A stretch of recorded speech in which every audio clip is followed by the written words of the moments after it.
Good morning, a little food for thought before you go to work or just start your Saturday. This is coming out of the book of 1 John chapter 3, verse 9. And this is something to think about. A true believer will be at war with his sin, and a false believer will be at peace with it. I'll let that sit for a second. A true believer will be at war with his sin, and a false believer will be at peace with it. So, in order for us to really be true believers, we can't pat ourselves in the back and make excuses for ourselves when we do sin. We can't be like, well, God forgives, whatever.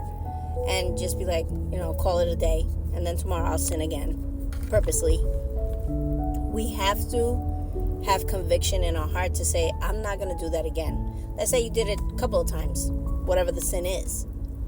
But when you come to know Christ and you come to have a relationship with God, then those things that you may have maybe turned the blind eye to, or just look the other way, like it doesn't really matter, who knows, who cares, it's me, I'm just doing it, I'm not hurting anybody, it will bother you. And it will bother you if someone else tells you that you're still the same. That will bother you too, because you're not the same, because you don't resonate with that ideas anymore. You don't resonate with that lifestyle or whatever it is, the attitude, the behaviors.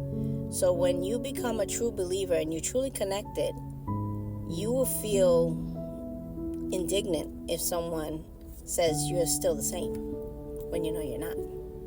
You will feel upset in your soul because you know how hard you had to fight to get through your problems.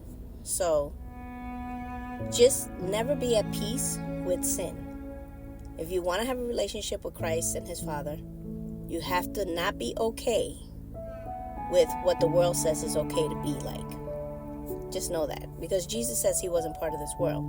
Even though we live in this world, we still have to set ourselves apart, meaning in our behaviors and our attitudes and how we go about life. We can't be doing our own will.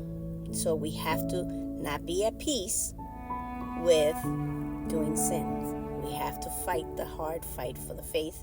This is a spiritual warfare, and Satan knows that he has a short time, so he's going to put the pressure. And we have to not be at peace with what he offers. Remember, he offered the kingdoms of the world and tried to get Jesus to do an act of obedience.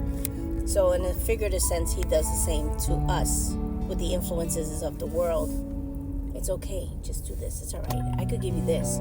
Your life will be easier. You don't want that. Life isn't easy when you follow Christ. Just know that it's always a struggle, it's always a fight. But the end reward will be everlasting life, because that's what he promises. That's why he gave his life up for us, so that we can have a chance to live in the original purpose. So be a true believer. Be at war with sin. Have a great day.